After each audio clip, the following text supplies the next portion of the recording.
Símbolos de Navidad. Y de acuerdo al diccionario, un símbolo es una manera metafórica de comunicar algo, un mensaje. Antes que el hombre tuviera un alfabeto, el hombre se comunicaba a través de símbolos. Era la forma, de hecho los sumerios y los egipcios, la forma en cómo ellos, su escritura era a través de símbolos. Era la forma como ellos podían comunicar un mensaje. Y la Biblia también comunica grandes mensajes a través de símbolos. Por ejemplo, la estrella representa la esperanza que nos guía al Salvador. El pesebre, o sea, el nacimiento, representa la paz que todo ser humano viene o recibe cuando viene con Jesús. Los regalos de los magos representan la expresión de amor que Dios nos dio cuando nos regaló a su Hijo amado Jesucristo. Los ángeles cantoras representan el gozo que había en el cielo porque había nacido el Salvador del mundo. Y hoy queremos enfocarnos hablar sobre el pesebre como un símbolo de paz. We're going to talk about the manger as a symbol of peace. En Lucas se registra la historia de unos pastores que mientras cuidaban sus rebaños, se les aparecieron ángeles con un mensaje de paz. Y quiero que vayamos a Lucas capítulo 2, versos 9 en adelante, para ver esta historia de Lucas capítulo 2, versos 9 en adelante. Dice la Biblia: sucedió que un ángel del Señor se les apareció. ¿A quiénes? A los pastores que estaban cuidando los rebaños. Y la gloria del Señor los envolvió en su luz y se llenaron de temor. Pero el ángel les dijo: no tengan miedo, miren que les traigo. ¿Qué les traía? ¿Tamalitos? ¿Qué les traía? Les traigo buenas noticias que serán motivo de mucha alegría para todo el pueblo. Hoy les ha nacido en la ciudad de David un Salvador que es Cristo el Señor. Esto les va a servir de señal. Encontrarán a un niño envuelto en pañales. ¿Y dónde iba a estar acostado? Iba a estar acostado en un pesebre. Interesante. Ahí había un mensaje, ahí había una enseñanza, ahí había un símbolo, porque Dios quiere comunicarnos también la palabra a través de símbolos. El anuncio de los ángeles no se dirige a los reyes. Los ángeles no fueron a los sacerdotes de aquella época. El anuncio de los ángeles va hacia personas que eran pasadas desapercibidas, personas sencillas como los pastores, pastores que sabían lo que era tener frío, pastores que sabían lo que era tener hambre, sabían lo que era tener desnudez y vivir en el peligro. Lo primero que podemos ver de este evento es que la paz de Dios echa fuera el temor. The peace of God casts out fear. La paz de Dios cuando viene a tu vida echa fuera todo ese miedo que se apodera de las personas. Ser pastor de ovejas en el siglo I era un trabajo de valientes. Porque cuando usted lee el contexto de este pasaje, se da cuenta que ellos enfrentaban constantemente la muerte. Se enfrentaban a lobos feroces, se enfrentaban a los leones o a los lobos que querían robarse las presas. También se enfrentaban a los ladrones que querían robarse sus ovejas. Imagínense el miedo y la ansiedad que sufrían estos hombres. Cuando leemos el contexto nos damos cuenta que dice que ellos se turnaban en la noche. Es decir, que había noches que no podían dormir. Tenían que turnarse para que otros cuidaran el rebaño. O sea que habían noches que ellos prácticamente no podían dormir. Había cierto temor. Y hoy en día enfrentamos temores que roban nuestra paz. Y quiero compartirles 3 de los más comunes temores. Uno de ellos es la ansiedad. ¿Qué es la ansiedad? La ansiedad es inquietud, angustia, preocupación por algo que creemos que va a suceder, aunque todavía no ha pasado. Pero nos roba el sueño, nos quita la paz. La ansiedad oscurece la mente y no te da lugar a que Dios intervenga en tus problemas. Jesús dijo: en el mundo vas a tener aflicción, pero confía en mí porque yo he vencido al mundo. Entonces la ansiedad te tiene así como esa anxiety que llega a tu vida. Empiezas a pensar en todo lo malo que te va a suceder, pero el Señor te dice: en medio de tu ansiedad, confía en mí porque yo he vencido al mundo. Y qué difícil es confiar a veces en Dios. Qué difícil. Queremos nosotros controlar todo y tener todo en nuestro control. Y eso nos llena de ansiedad. Hay cosas que tú tienes que you just let it go. Hay cosas que vas a tener que dejarlas ir nada más y decir, bueno, Dios, ya veo que yo ya intenté por todos lados. Pero me estoy dando cuenta que aquí el único que puede hacerla eres tú. Porque entonces a veces el Señor como que nos está viendo que andamos de allá para acá. Y nos está viendo. Pero ya te di mi palabra. Confía en mí. Y estamos desesperados hasta que quedamos cansados así. Y ya después que quedamos cansados, vemos la mano de Dios obrar de una manera tan poderosa. El Señor es el príncipe de paz. Él puede darnos paz en medio de nuestra turbación. Los miedos que enfrentamos hoy es la ansiedad. Otro miedo es la amargura.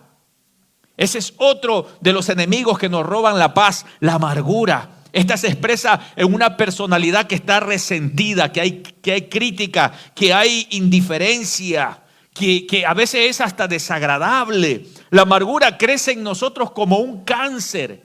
Y no solamente nos afecta a nosotros, nos afecta a las personas que nos rodean. Las personas que nos rodean también sufren esa amargura. El otro enemigo que te roba la paz es la inseguridad. El rey Herodes sufría de trastorno de inseguridad personal. Su paranoia que tenía el rey Herodes era creer que le iban a quitar su trono. Y esa paranoia lo llevó a matar a su propia esposa y a sus hijos, porque él creía que su esposa y sus hijos estaban haciendo como le iban a hacer como un golpe de estado. Así es que los manda a matar por su paranoia de que le iban a quitar su trono, que era lo que él más quería, la inseguridad. Y cuando se enteró que iban a ser el rey de los judíos, entonces dice que mandó a matar a todos los niños menores de 2 años. Se imagina todo lo que causó el miedo en los habitantes de las personas de esa ciudad, porque estaba inseguro de sí mismo. La ciudad se llenó de temor y perturbación. Yo no sé cuáles son los miedos que usted está enfrentando hoy. Yo no sé si tus miedos son de repente la ansiedad, la amargura. Yo no sé si tus temores que estás enfrentando hoy son la ansiedad a pensar que no vas a poder pagar tus biles en este mes. O tal vez de problemas que tuviste años atrás y que ahora están empezando a salir. Yo no sé cuáles son tus miedos, perder tu matrimonio, tu hogar, tu familia. Pero quiero decirte que solo Dios puede ayudarte en tu necesidad. Una vez una persona me dijo, pero a ver, usted me garantiza que de verdad Dios me va a traer a mi marido.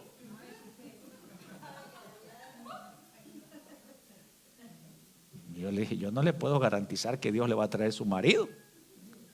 Pero lo que sí te puedo garantizar es que Dios te va a dar paz en medio de tu perturbación. Y eso fue lo que pasó. Dios nunca le trajo su marido, pero le dio paz.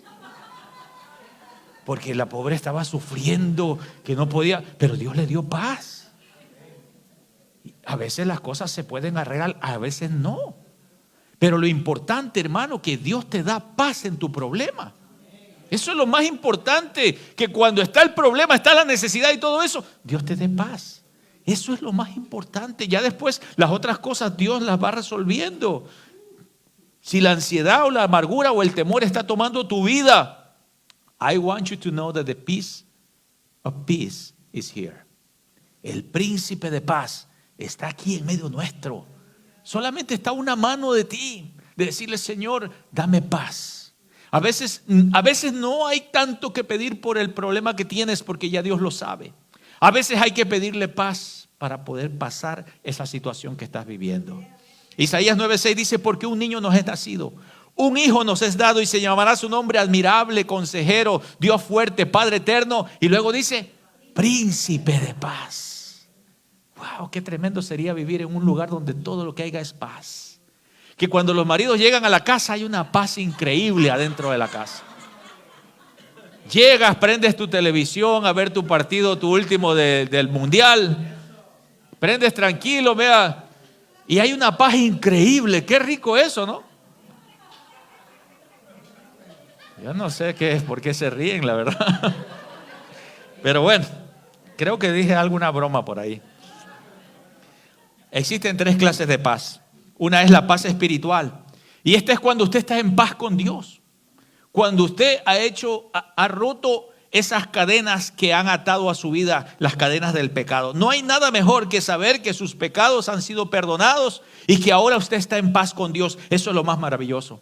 El salmista David en el Salmo 4:8 escribió: en paz me acostaré y así mismo dormiré, porque solo tú, oh Jehová, me haces vivir confiado. O sea, él podía dormir tranquilo. Sabía que él estaba en paz con Dios. Lo más importante en este mundo es que usted esté en paz con Dios. Eso es lo más importante. Porque ¿qué pasaría si usted le tocara partir de este mundo y usted no ha arreglado sus cosas con Dios?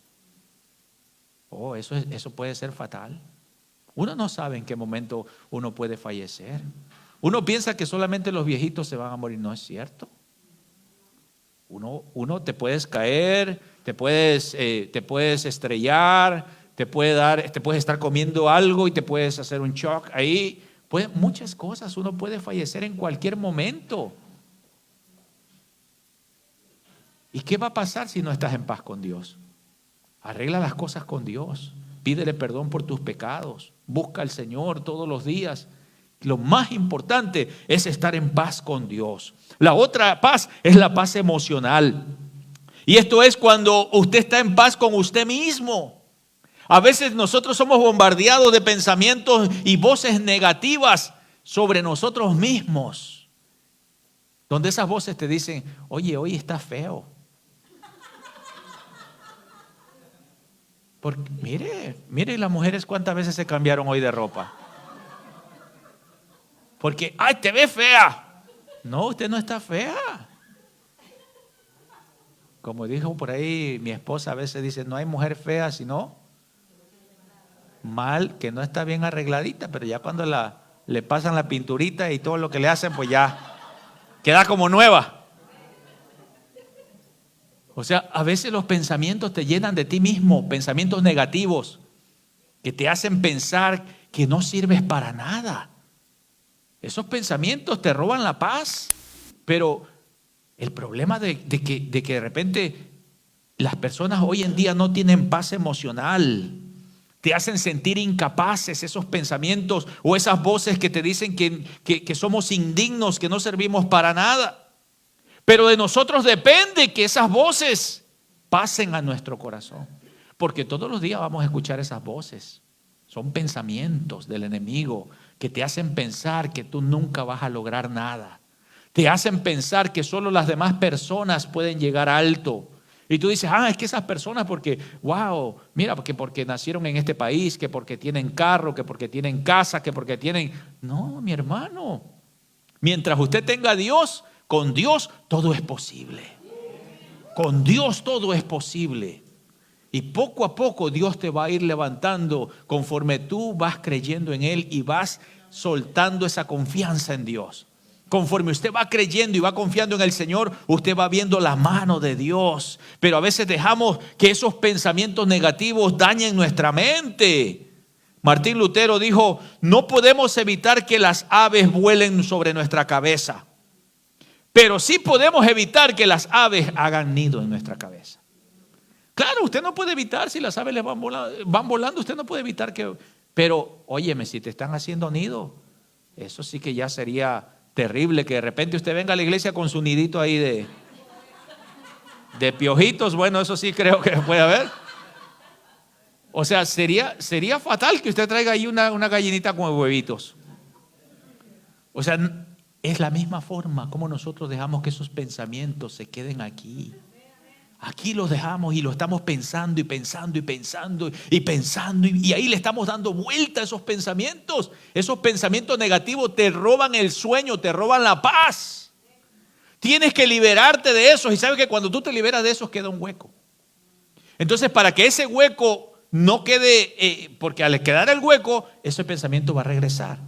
Entonces, para que ese pensamiento que salió, que dejó el hueco, tienes que llenarlo con la palabra de Dios. La palabra de Dios es la que te puede entonces liberar de la opresión. El Señor dijo: mi paz te dejo, mi paz te doy, no como el mundo la da, sino como yo la doy. Es importante entonces que hoy en día la gente quiere tener paz, pero sin leer la Biblia. Y es importante que entendamos que usted no va a poder tener verdadera paz hasta que no te llenes de la palabra de Dios. Porque es la palabra de Dios la que puede transformar tu mente, tu corazón, tus pensamientos, tus ideas. Es la palabra de Dios la que lo puede hacer. El Salmo 34:14 dice, busca la paz y sígala. Buscar la paz es un trabajo de todos los días. Cada día nosotros debemos de decidir si nos vamos a levantar con el pie izquierdo o con el pie derecho. Cada día nosotros vamos a ver cómo vamos a enfrentar nuestra situación de todos los días.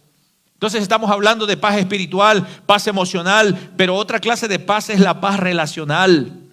Esta es la paz con las personas que nos rodean. Qué bonito es vivir en paz con todos. Es difícil porque todos pensamos diferentes y hemos sido creados en diferentes contextos. Y es difícil tener paz con las personas, sí es difícil. Pero qué lindo es cuando logramos llegar a un acuerdo. Y eso es cuando usted deja de ver los errores de la gente. O cuando usted deja de que la gente quiera hacer lo que usted hace. Porque cada persona es diferente. Si nos ponemos a pensar, vea, en un hogar nada más vea a los hijos suyos, cada uno es distinto. Cada uno es distinto. En su forma de pensar, en su forma de ser, cada uno es distinto. Entonces, nuestro deber como padres es guiarlos al conocimiento de Dios y es ayudarlos. Mientras están pequeños, sí, hay que ayudarlos para que ellos entonces formarles el carácter. Porque si usted los deja que nada más vayan así como padre, o sea, hay que formarles el carácter en cuanto a valores. Pero ya cuando crecieron, yo ya no me meto en pleitos con ellos. Ya son adultos, ya se fueron de la casa. Ahora, mientras vivan en mi casa es una cosa. Pero ya cuando están, ya que vienen de paseo, pues mi esposa le tolera. Antes no, miren, mis muebles duran mucho porque mi esposa no nos deja sentarnos allí con comida. Cuando fuimos a comprar los muebles, yo quería de esos de piel o de plástico. Le dije, porque yo sé que yo así me puedo sentar con una pizza tranquilo a comer. Pero la señora no, es que quería que sea de tela. Pues ahí nos tiene sentados en el suelo a todos. Bueno, ya que ya pasaron los años y ya. ¿Usted ha visto que en nuestros países cuando compramos muebles les ponen un plástico? Esos muebles están nuevecitos toda la vida. Están todos hundidos y todo así, pero limpiecitos. Cuando los van a tirar, están limpiecitos. Ni una bacteria tienen esos muebles. Pues óigame, hay que disfrutar lo que tiene. Sáquele ese plástico. Usted que nos está viendo allá de Colombia, de Venezuela, de México, de todos los lados. Demos el aplauso a todos esos hermanos que nos venden por allá. Quítele el plástico de vez en cuando. Especialmente para el mundial. Ahí deje que el esposo esté tranquilo viendo su fútbol. Hay que dejar que la paz llegue al hogar. Hay que dejar que la paz llegue al hogar, porque si no, hermanos, vivimos frustrados. La paz de Dios, segundo, nos ayuda a hacer la voluntad de Dios. ¿Sabes que cuando viene la paz de Dios a tu vida, entonces te da la capacidad para que puedas hacer lo que Dios quiere que tú hagas? En Lucas capítulo 2 y el verso 15 dice, cuando los ángeles se fueron al cielo, los pastores se dijeron unos a otros, ¿qué dijeron? Vamos a Belén a ver esto que ha pasado, que el Señor nos ha dado a conocer. O sea que cuando los pastores escucharon la palabra de los ángeles, reciben paz. Porque los ángeles dijeron, no tengan temor. Estaban atemorizados, estaban llenos de situaciones adversas. Y los ángeles les dicen, no tengan temor. Y en ese momento ellos reciben paz. Y luego esa paz les produce un deseo de ir a hacer la voluntad de Dios. Porque ahora dijeron, vamos a Belén. Esto es lo mismo que sucede con las personas cuando se encuentran con Dios. ¿Recuerda usted cuando se encontró con Dios por primera vez? Tal vez tenía frustraciones, problemas, tribulaciones, y cuando usted se encontró con Dios, recibió paz. Y después que vino esa paz, se despierta ahora un deseo de empezar a hacer la voluntad de Dios. Yo he visto como pastor muchas personas llegar así atribulados a la iglesia, con problemas, con necesidades. Pero cuando le entregan sus cargas al Señor, una paz llega a sus vidas. Una paz increíble. Hace años atrás recuerdo haber visitado el hospital. Fuimos con algunos hermanos de la iglesia a visitar el hospital. Y cuando llegamos allí a hablarles de Cristo a la gente, había una señora que llamó mi atención porque estaba quejándose. Ay, ay, ay, ay. Y entonces yo me encaminé ante esa señora que estaba ahí, que se estaba quejando, me encaminé ante esa persona. Y cuando me encaminé, le dije, vengo en el nombre de Jesucristo a traerte un mensaje. ¡Ah! Perdone si le desperté. Y yo me pegué un susto, que pegué un brinco. Pues yo me pegué un susto tremendo y dije, ¿qué pasó con esta señora? Y en cuanto salió ese grito, los enfermeros que están allí se me acercaron. ¿Quién es usted? El ángel de la muerte, yo creo que me sabe. Y me tomaron porque en ese hospital, en el hospital de Los Ángeles, no dejan, eso era en Los Ángeles, California, no dejan que usted entre allí si no es un familiar. Es mucha gente le cae en ese hospital en Los Ángeles, California. Bueno, estoy hablándole hace muchos años atrás. Así que me tomaron de los brazos y me iban a sacar y la señora dice, wait, dice la señora. Wait, he's my friend. Le dice ahí. Y me dejaron ahí con la señora. Y ya me le acerqué, ya que ella ya se calmó. Le dije, bueno, ¿qué pasa? ¿Por qué? Dice, es que yo, estoy aquí. Yo era creyente y yo me aparté del Señor y mi vida se hizo un desastre. Y después de que entré en ese desastre, dice, estoy aquí. Y los doctores ya me han hecho varios exámenes y no me encuentran nada y me van a abrir la cabeza y no sé ni por qué. Y ella estaba diciéndole a Dios, Dios, envíame a alguien que me hable de tu palabra. Envíame un mensajero. Envíame. Entonces cuando yo llego, vengo en el nombre de Jesucristo, ella pensó que era un ángel, que era, no sé. Estoy muy feo para ser ángel, pero... Ella pensó que era un ángel hispano, porque que por lo general creemos que los ángeles son blanquitos y de ojos azules. Este es un ángel con representación de los hispanos. Bueno, de hecho la palabra ángelos, la palabra griega de ángel viene de ángelos, que quiere decir mensajero. Cuando tú lees en griego un mensajero, es un ángelos, alguien que traía un mensaje. Y cuando llego yo le estaba trayendo un mensaje de parte de Dios. No necesitaba recibir una revelación exactamente, porque hoy en día la gente quiere mirar una revelación. No, la revelación ya está escrita. Es la palabra de Dios. Y eso fue lo que yo le llevé. Entonces le prediqué la palabra a la señora. Una vez que le prediqué la palabra a ella se entregó ahí a Jesús y todo eso. Y le dije, vamos nosotros a seguir viniendo. Y ella me dijo, ya no me importa lo que me van a hacer. No me importa, porque tengo una paz increíble. Sé que Dios está en control. La iban a operar, le iban a llevar a todo lo que le iban a hacer, pero ella ya dijo, yo ya sé que ya hay una paz en mí, ya Dios está en control. Está el problema, está la necesidad, todavía tiene las cuentas bancarias, todavía lo ha perdido todo, pero Dios le dio paz. Eso es lo más importante, cuando Dios te da paz en medio de tu necesidad, porque esa paz te va a ayudar a hacer la voluntad de Dios. Cuando usted recibe paz, automáticamente usted dice, bueno, ahora ¿qué hay que hacer? Dios, dime, ¿qué tengo que hacer? ¿Qué tengo que yo hacer?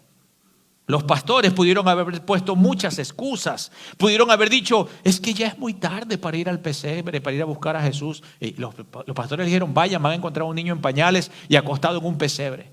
Ellos pudieron haber dicho, ya es muy tarde, ¿no crees? Yo creo que no. Ya es muy noche para salir a viajar, nos pueden robar en el camino. Eso pudieron haber dicho los pastores. Ellos pudieron haber dicho, ¿y con quién vamos a dejar las ovejas? No tenemos con quién dejarla, mejor aquí nos quedamos. Ellos pudieron haber puesto una serie de excusas, como a veces nosotros ponemos esas excusas. Ay, es que estoy enfermo, pero para otras cosas sí buscas a Dios, para otras cosas sí vas a la iglesia. ¿No te noto convencido? Y hay una excusa religiosa cuando no queremos hacer la voluntad de Dios, que alguien de repente te dice, mire hermano, vamos a hacer algo para la iglesia o para el Señor. Voy a orar, hermano. Se oye bonito, ¿verdad? Voy a orar si Dios quiere. Oye, hermano, Dios sí quiere, el que no quiere es usted. ¿Que vamos a hacer algo para...? Dios quiere, Dios lo quiere. Hay cosas que usted tiene que ir a la Biblia para ver si verdaderamente... Pero hay cosas que ya Dios dijo, no, hágale, mijo. Hágale, le dice el Señor. Hágale, ya está ahí, ya te lo envié, ya está el mensaje. Hágalo. Señor, ¿quieres? Si es tu voluntad, yo voy a ir a evangelizar a las personas. No, vaya, hágalo, ya te lo dije. Ir por todo el mundo y predicar el evangelio a toda criatura. Enséñenle a guardar todas las cosas que yo les he mandado. Y aquí yo estoy con ustedes todos los días hasta el fin del mundo. O sea, hay cosas que ya Dios te ha dicho. No tienes que preguntarle 2 o 3 veces. Solamente ir y hacer la voluntad de Dios. Y es que hoy en día hacer la voluntad de Dios le cuesta a las personas hacer la voluntad de Dios. Quieren hacer todo lo demás, pero no quieren hacer la voluntad de Dios.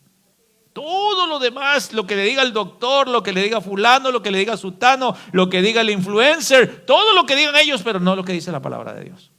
Y la palabra de Dios es tan sencilla que lo único que tienes que hacer es obedecerla. Y cuando la obedeces, que solamente te dice, ve y busca a tu hermano y pídele perdón. Sencillo, sencillo. Y cuando usted hace la voluntad de Dios, cómo las cosas se arreglan, cómo todo entra en una normalidad.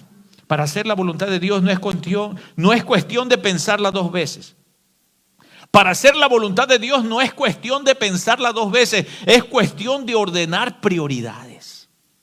Ordenar las prioridades, porque a veces nosotros sí, bueno, vamos a hacer la voluntad de Dios, pero ya que se acabe la fiesta, allí entonces lo vamos a hacer. Después de estas crismas me pongo a cuenta con Dios. Puede que no alcances a terminar estas crismas. El tiempo de Dios es ahora. El Señor dice, venid, pongámonos a cuentas. Si tus pecados fueran rojos como el carmesí, vendrán a ser como blanca lana. Es ahora el tiempo con Dios. Hoy es el tiempo con el Señor. El rey David en el Salmo 143 y el verso 10 escribió, enséñame a hacer tu voluntad, porque tú eres mi Dios. Oye, enséñame a hacer tu voluntad, porque tú eres mi Dios y yo quiero obedecerte. Le dice que tu buen espíritu me guíe por un terreno que no haya obstáculos. Hay personas que no tienen disposición de obedecer la palabra de Dios porque todavía no tienen claro quién es su Dios. Pero Él está diciendo, enséñame a hacer tu voluntad porque tú eres mi Dios. Y yo quiero servirte, yo quiero seguirte, Señor. Eso es lo que está diciendo David. Se someten de repente a obedecer a todo menos a Dios. Mire, hermano, nosotros a veces nos sometemos a las personas que están arriba de nosotros, a los jefes que están arriba por nosotros, a todas las demás, pero no queremos someternos a Dios. Y es tan fácil a veces decirle, Señor, aquí estoy. Voy a hacer tu voluntad, voy a obedecer tu palabra, voy a hacer lo que tú me pides. Cuando hacemos eso, todas las cosas cambian. ¿Cuáles son los obstáculos que se ponen en su camino para no hacer la voluntad de Dios? A veces puede ser el obstáculo, el miedo a qué dirán las personas. ¿Qué van a decir las personas si me ven ahora que yo estoy hablando de Dios? ¿Qué dirán las personas si me ven ahora en el Facebook que yo puse un share de la iglesia Conexión Cristiana Church? Me van a criticar y van a decir que ahora yo soy religioso, que ahora yo soy esos aleluyas evangélicos. ¿Qué van a...? Por cierto, ¿están haciendo share ustedes a nuestra página? Un pequeño comercial. ¿Qué van a pensar? No van a pensar nada, van a decir que ahora centraste tu vida, que ahora tienes a Dios en tu mente y en tu corazón. Eso es lo que la gente verdaderos amigos tuyos van a pensar, que verdaderamente estás buscando al Señor. Es interesante, hermano, que a veces nosotros no queremos hacer la voluntad de Dios porque simplemente tenemos ciertos miedos que nos impiden servir a Dios. Los pastores derribaron todos los obstáculos y se encaminaron hacia Belén. Y es interesante que Belén en hebreo quiere decir casa del pan. Belén en hebreo quiere decir casa del pan. Eso quiere decir que cuando usted quiera hacer la voluntad de Dios, el pan de Dios nunca faltará en tu casa. Cuando usted se encamina a hacer la voluntad de Dios, usted va a llegar a la casa del pan.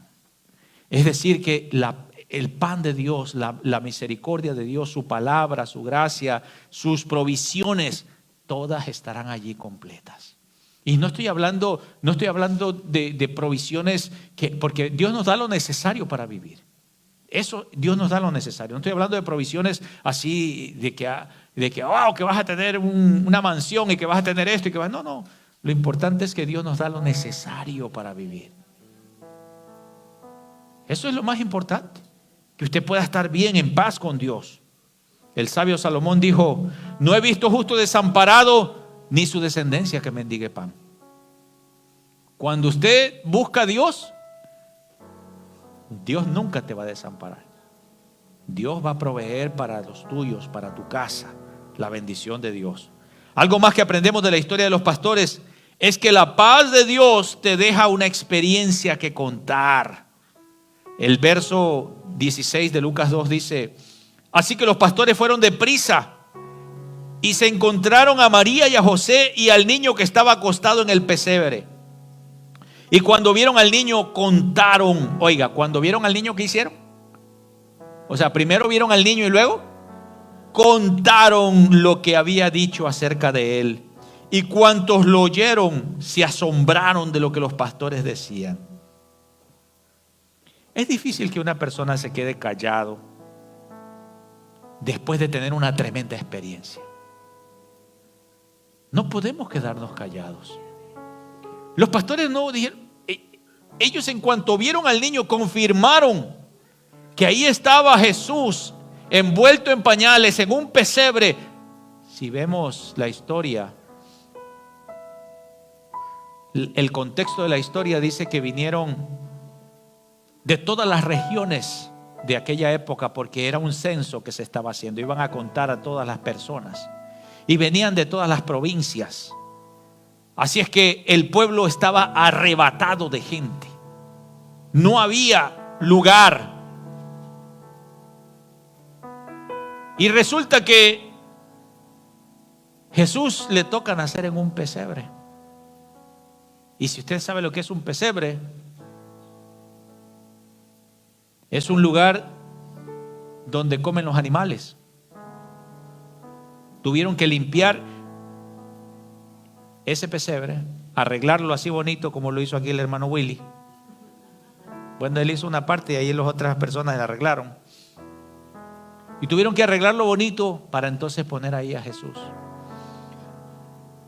Estos pastores anduvieron por todos lados buscando, tocando puertas, entrando a todos los hoteles, a todas las casas, a todos los lugares para buscar al Salvador del mundo que había nacido.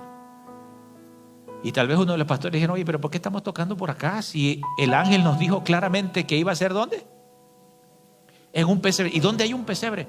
Pues hay que ir a un establo. ¡Qué sabiduría!, le dijo el otro. Hay que ir a un establo, entonces ahí donde lo vamos a encontrar. Estamos hablando de miles de personas. Ellos están buscando todos los establos hasta que se encontraron con Jesús. Y cuando ellos se encuentran con Jesús, en cuanto lo ven, entonces se despertó el deseo de contar la experiencia. Mis amados, nosotros no podemos quedarnos callados. Ellos contaron la experiencia de que unos ángeles se les presentaron y les dieron un mensaje. Usted tiene que contar la experiencia de lo que Dios está haciendo en su vida. Si usted no cuenta esa experiencia, ¿cómo entonces la gente puede ser tocada por el poder de Dios? Hace unos días, el hermano Juan me llamó por teléfono. Aquí hay varios Juanes, ¿verdad? Ico, para que sea más, que sepa quién es. Y me dice: pastor, estaba bien emocionado él. ¿Qué pasó? Me dice: es que es increíble, dice. Me vinieron a arreglar aquí, dice, mi parabrisas. Y yo le estaba hablando a la persona mi testimonio de cómo el Señor me tocó, cómo Dios hizo algo en mi vida. Y esa persona dijo: cuando yo le entregué una tarjeta de la iglesia, dijo: wait a minute, que le dijo el hombre, tu pastor no es un hombre que es así o aquí o allá, más o menos le dio la descripción. Y de Conexión Cristiana Church, sí. Dijo: pues ese hombre también me habló a mí. Me había ido a arreglar también los parabrisas del carro a mí. Y en esa compañía tienen varias personas que hacen ese trabajo. Era una casualidad que llegó a la casa de él a arreglarle y también al mío. Y era una casualidad que él le estuviera predicando y que yo también le prediqué. No era una casualidad. Y ese hombre le dijo: ¿sabes qué? Yo tengo que ir a esa iglesia. Porque cuando yo le estaba hablando, él me dijo: yo no soy de iglesias. Yo no soy de iglesias. Eso de ir a las iglesias, no. Yo creo en Dios. That's it. Yo le dije: yo también creo en Dios, pero también creo que hay una iglesia donde Dios puede llegar a través de las personas que están allí. Y ahí me abrió un campito, porque al principio estaba así medio, usted sabe que hay personas así que están cerradas. Pero mientras estaba ahí con él sentado ahí, y yo tenía que dar una clase. Tenía 10 minutos para dar una clase, porque soy profesor de instituto. Y tenía solo 10 minutos y estaba viendo mi reloj y decía: dejo a este hombre aquí o le comparto la palabra. Y entonces rápidamente le comencé a contar cómo Jesús vino a mi vida y cómo Dios hizo algo en mi corazón. Y entonces el hombre, cuando comenzó a escuchar eso, me dijo: a ver, y cuéntame esto. Se abrió. Y ahora yo decía: ahora él quiere que yo le hable, pero yo estoy viendo el reloj. Ya me tengo que ir. No puedo. Es una gente que está esperando para recibir una clase. Y por último le dije: déjame orar por ti. Y esta misma persona se encuentra con alguien que está dispuesto a contarle su historia. Mire, hermano, si usted no habla, las piedras hablarán. Tenemos que salir a contarle a la gente lo que Dios ha hecho en nosotros. Si Dios no ha hecho nada en usted, pues no tiene nada que contar. Pero si Dios ha hecho algo en su vida, usted tiene que decírselo a las personas. Porque ese Dios de paz puede transformar esas vidas. Póngase de pie, por favor.